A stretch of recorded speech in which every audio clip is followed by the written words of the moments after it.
किसी भी लड़की के प्राइवेट पार्ट को छूना, उसके चेस्ट को छूना या उसके पजामे के नाड़े को खोलना या उसे घसीट करके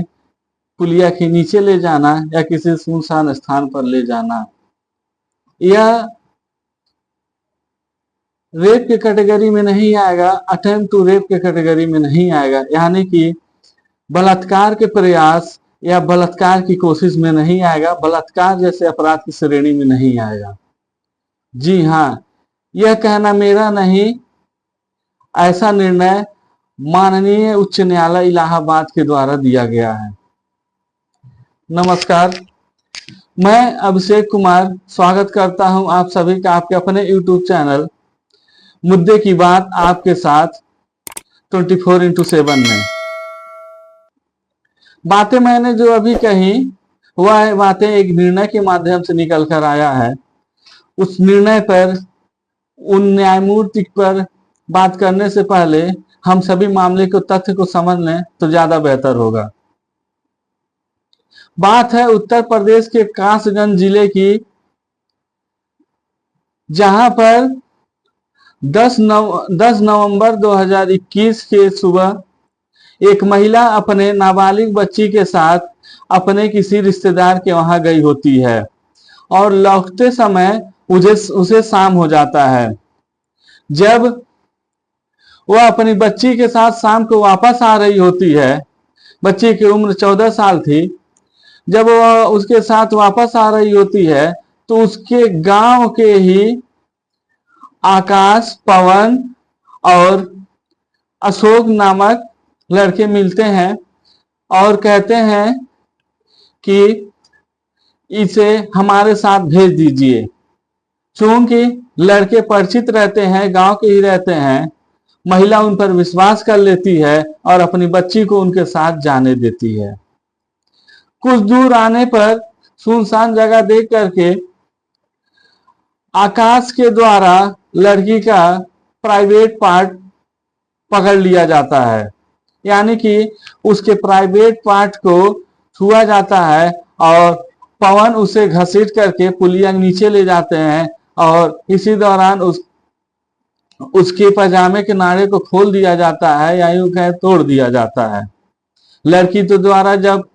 चीखा चिल्लाया जाता है और शोर मचाया जाता है तो वहीं नजदीक से गुजर रहे ट्रैक्टर ट्राली से भूरे और सतीश नामक युवकों ने उसकी आवाज को सुना और जब उनके द्वारा वहां पर जाकर के इसका विरोध किया गया तो आरोपियों के द्वारा देसी कट्टा दिखा करके उन्हें डराया धमकाया गया और आरोपी तो वहां से फरार हो गए। महिला के द्वारा जब शिकायत दर्ज कराई गई या थाने में रिपोर्ट दर्ज कराने जाया गया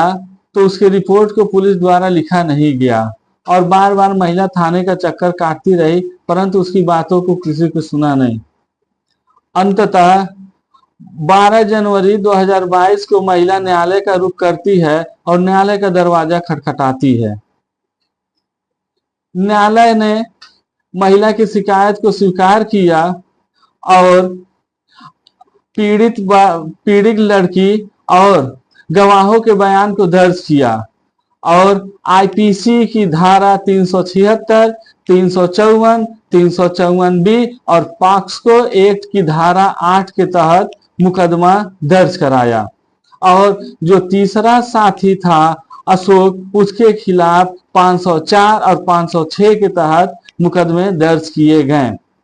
आईपीसी की ये कुछ धाराएं हैं जो महिलाओं से संबंधित अपराध का प्रावधान करती है, उनके दंड का प्रावधान करती है। अगर आप सभी कमेंट के माध्यम से इसके विषय में विस्तृत जानकारी चाहते हैं तो आप बताइए, मैं इस पर भी चर्चा करूंगा, इसके बारे में आपको बताऊंगा। कोर्ट ने जब आरोपियों को समन आदेश जारी किया तो उन्होंने उसे नहीं माना और माननीय उच्च न्यायालय प्रयागराज के समक्ष रिव्यू पिटीशन दायर किया, अर्थात यह प्रार्थना किया कि माननीय न्यायालय मुझ पर लगाए गए आरोपों की पुनः समीक्षा करे और उस पर दोबारा विचार करे। माननीय न्यायमूर्ति राम मनोहर नारायण मिश्रा की सिंगल बेंच ने मामले को स्वीकार किया और उस पर सुनवाई प्रारंभ की।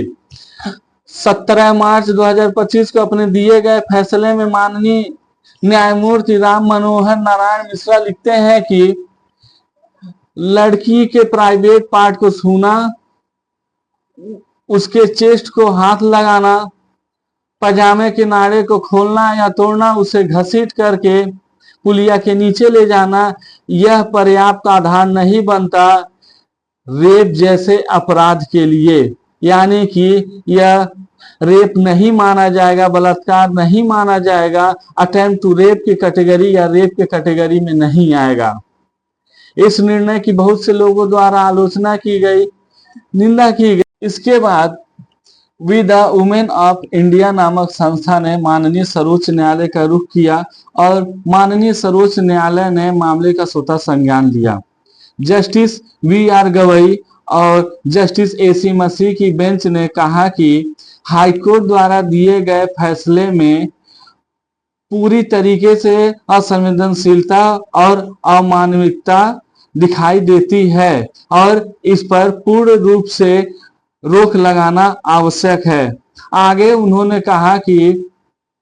फैसले में की गई कुछ टिप्पणियां फैसला करने वाले की असंवेदनशीलता को पूर्ण रूप से व्यक्त कर रही हैं और हमें यह कहते हुए बहुत ही दुख हो रहा है कि फैसला लिखने वाले ने जरा भी संवेदनशीलता नहीं बरती है।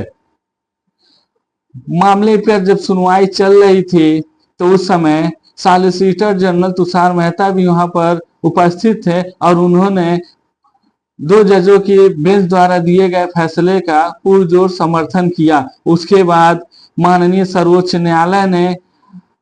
केंद्र सरकार और यूपी गवर्नमेंट को नोटिस भी जारी किया। बातें यहां महत्वपूर्ण हो जाती हैं कि जब कोई पीड़िता अपने दुख को लेकर के, उसके साथ किए गए अपराधों को लेकर के न्यायालय के समझ जाती है तो उसको पूर्ण विश्वास होता है कि न्यायालय उसके साथ न्याय करेगा। और यदि न्यायालय के माध्यम से कोई निर्णय आता है तो यह बहुत ही महत्वपूर्ण होता है, क्योंकि माननीय न्यायालय किसी भी बात को या किसी भी निर्णय को ऐसे ही नहीं दे देता है। न्यायालय तथ्यों परिस्थितियों को ध्यान में रख करके और सारी घटनाओं को निष्कर्ष निकालने के बाद अपने फैसले को देता है। परंतु ऐसे फैसले कहीं ना कहीं उस पीड़िता के साथ और जिसके साथ भी अपराध कारित होता है उसको न्याय नहीं प्रदान करते हैं, बल्कि और दुखों की गहराई में ढकेल देते हैं, क्योंकि उसके विश्वास के साथ कठोराघात किया जाता है। और यह बहुत ही निंदनीय विषय है कि जो व्यक्ति न्याय मानने जाए उसी के साथ कहीं अन्याय ना हो जाए। तो माननीय सर्वोच्च न्यायालय के द्वारा तत्काल प्रभाव से उस फैसले पर रोक लगाया गया और राज्य सरकार और केंद्र सरकार को नोटिस जारी करके यह निर्देशित किया गया कि उस फैसले को कहीं भी अमल में ना लाने दिया जाए और उससे संबंधित जो भी टीका टिप्पणियां की गई हैं उसको कहीं भी अपनाया ना जाए। इसके बाद पीड़िता और पीड़िता के परिवार वालों ने माननीय सर्वोच्च न्यायालय को धन्यवाद ज्ञापित किया और उसका बहुत ही और उस फैसले का स्वागत किया और कहीं ना कहीं यह उस पीड़िता के न्याय के हित में था, उस पीड़िता के हित में था कि उसे न्याय अंततः न्याय उसे प्राप्त हुआ। हमें न्यायालय के ऊपर पूरा विश्वास होता है और यह पूर्ण रूप से और पहले से चलती चली आ रही एक प्रथा है, एक विश्वास है कि हमें कहीं भी नहीं न्याय मिलेगा, कोई भी हमारी बातों को नहीं सुनेगा तो हम माननीय न्यायालय के समझ जाएंगे, अपनी व्यथा को अपनी पीड़ा को रखेंगे और न्यायालय हमारे साथ न्याय करेगा। तो न्यायालय पे हम सबों की आस्था है, हम सबों का विश्वास है और हमें पूरा उम्मीद है कि न्यायालय न्याय करता है और सभी के साथ न्याय करेगा और बिना किसी पक्षपात के, बिना किसी ऐसे विषय को ध्यान में रख करके कि कोई ऐसा निर्णय दे दिया जाए जो पीड़िता को और पीड़ा प्रदान करे। तो आज की बातों को आप सबने बहुत ही गौर पूर्वक सुना, उसके लिए आप सभी का बहुत बहुत धन्यवाद, आभार। आप सभी हमारे चैनल से जुड़िए, हमारे वीडियो को लाइक करिए, हमारे चैनल को सब्सक्राइब करिए और कमेंट के माध्यम से अपनी बातों को हम तक पहुंचाइए। और आपके आसपास के अगर कोई मुद्दे हैं तो भी हम तक पहुंचाइए, हम उस पर भी बातें करेंगे और अपनी बातों को रखेंगे। बहुत बहुत धन्यवाद।